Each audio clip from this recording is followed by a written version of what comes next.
You're very beautiful. As are you. Okay. Desire, for me, feels sometimes complicated. I'm aware that I have a really strong pull, like a gumball machine. If I want the blue one and then I see the orange one, I'll get both. I'm aware of that. I help others through one of my skill sets do that for themselves. But when it comes to me... So what you're saying, we're going to be very brief here. Yes, please. So what you're saying here is that you have a strong power of focus, which often pays off. Often. But what's in my real dreams, my real vortex, my depth, it's really big, and that doesn't... So you're saying that you have desires that are deeper, that you're not allowing as much as the desires that are shallower? Yeah, and I don't know why. I don't know why I don't allow the resplendence, the real big picture. Well, here's the reason. It's easy for us to tell you this. In an action-oriented world, the more effort, the more gain. You have taught yourself the more pain, the more gain. And the reason for that is because most people are offering most action in a vibrational state of resistance. We talked about that already here today. They're not tending to their vibration, so they're not in the flow of that. So they're not in the receptive mode, and so then they try to compensate for that through a lot of action. And that gives you the distorted, flawed premise that says, if I'm not working hard and if I'm not suffering, then I'm not making any gain. But look at it this way. The things that you're not worried about are happening. The things that you are worried about are not happening. The train analogy really applies. I want it, but. I want it, but. The best story that we have ever experienced through Esther, and again, you can roll your eyes because you've heard it incessantly from us, but Esther was allowing us to do a telephone conversation years ago with a woman who really didn't want to learn how to be a deliberate creator. She really wanted a fortune telling. And we weren't giving her a fortune telling, and she wasn't enjoying our trying to teach her how to create her own reality. And so everything that she said she wanted, she had many, many engines in opposition to it, and she was getting nowhere. She wasn't hearing us. She wasn't having any of us. So we said, let's talk about blue glass for a little while. And she said, why? And we said, well, let's just talk about blue glass. Envision blue glass in different shapes, different densities. Some of it you can see through, some of it you can't. She didn't enjoy the conversation at all, but we stuck with it for about a minute and a half. Then we said, let's talk about butterflies. Again, she thought it was ridiculous. She's getting ready to hang up the telephone. We're talking to her about butterflies, the varieties of them, the beauty of them, the size of the wings of them. Again, she's having none of it. And then we said, let's talk about feathers. She wasn't having any of that either. And then ultimately, she was gone in disappointment and disgust with our inability to give her what she wanted. And Esther hung up the telephone and forgot about all of it. And Jerry was not in the room. He had not heard the conversation. They were in California at the time, in La Jolla, and they were on their way to George's for lunch. And as they parked in front of the beautiful big Valencia hotel, Esther got out of the car and she saw this store. And she said to Jerry, let's go in here. And Jerry is saying, George's is that way. And Esther's saying, just for a minute, come with me. And she literally dragged Jerry into the store, which was not an unusual experience for him. But she felt so strong about it. And when they got into the store, it was a very narrow storefront, but a very deep store. And they went back. And on the back wall was a wall of blue glass. Ceiling to floor, wall to wall, every imaginable color, shade, density, objects of blue glass, art, all pieces of art, sculptures. And none of it is appealing to either one of them. And Esther is not even making the association. And so she said, well, we can go. And so off they went to George's. They finished their lunch in about an hour, and now they're walking down to the cove. And they're walking across this stretch of grass. If you've been there, it is so beautiful. And as they're walking across this lawn, they were surrounded by a flurry of butterflies that was so dense they had to stop talking to not eat them. And they're laughing. It was really an unusual experience. And still, Esther is not making the association at all. And then a little boy came across the way, and Jerry said, he looks like he's coming to you, like he knows you. And Esther said, I know. And he came running up to Esther and handed her a feather.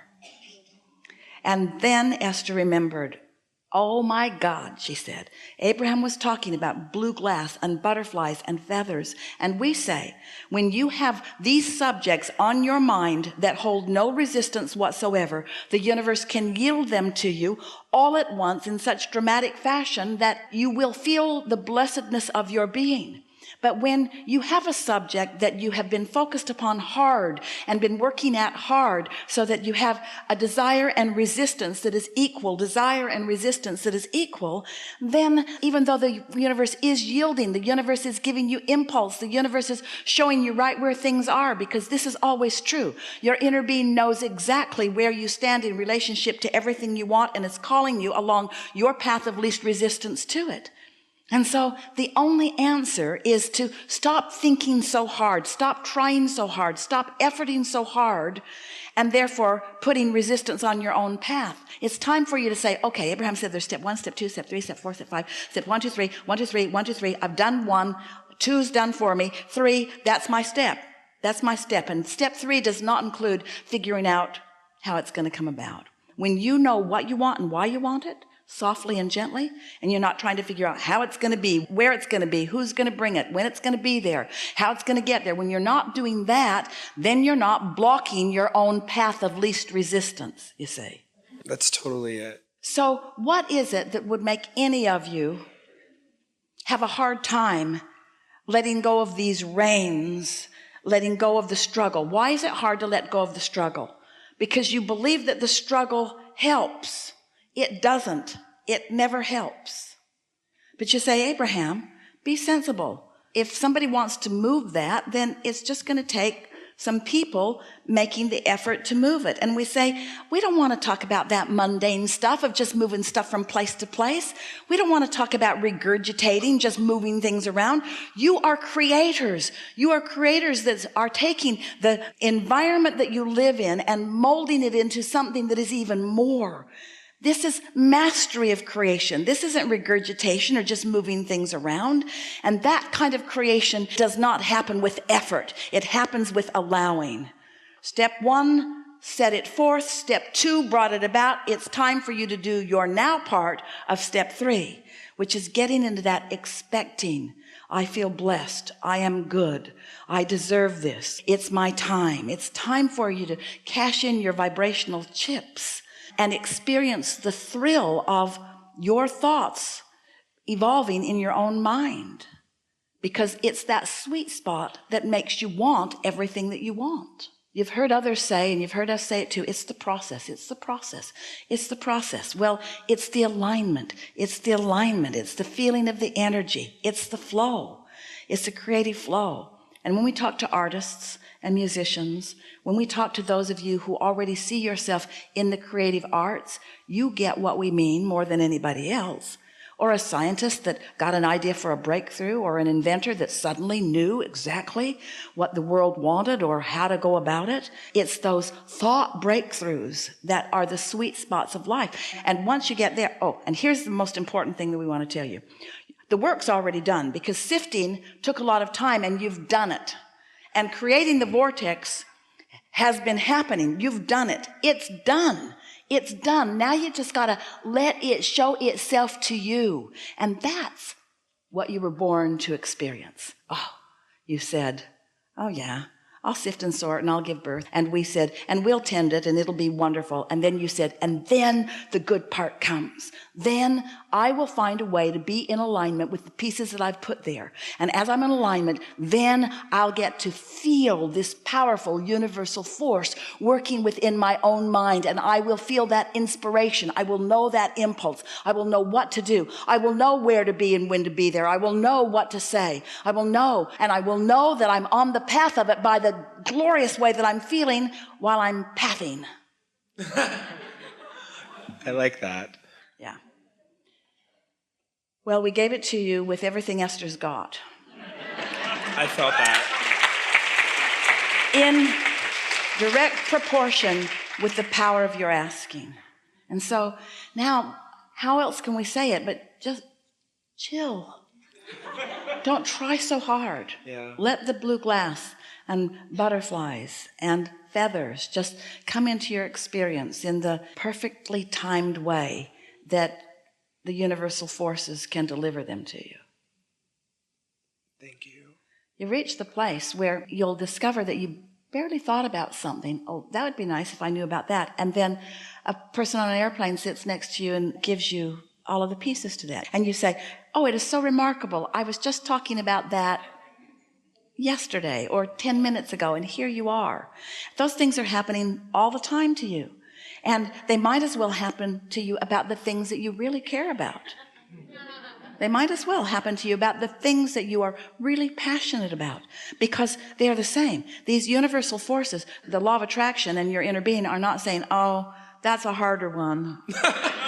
We're going to have to gather a lot more cooperative components for that one. That's not what's going on. Where's your belief factor in relationship to your desire? That's the question. Where's your belief factor? And if you're not thinking about it, whatever your belief factor is, isn't in the way. Oh. Say that again. What's your belief factor in relationship to your desire? I want it, but I believe in opposition.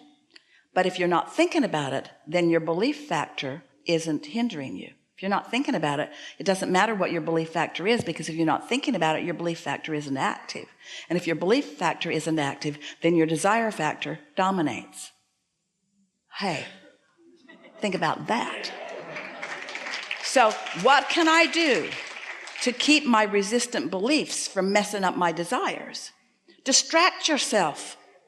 Focus upon things that are easy to believe in. Focus upon things that are easy to know. Focus upon those who are easy to love. Focus upon the things that are easy to believe and easy to expect.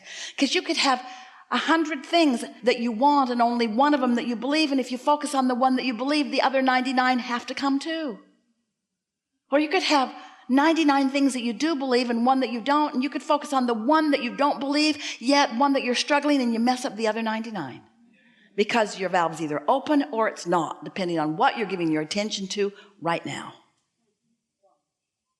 Helpful? Very. Yeah.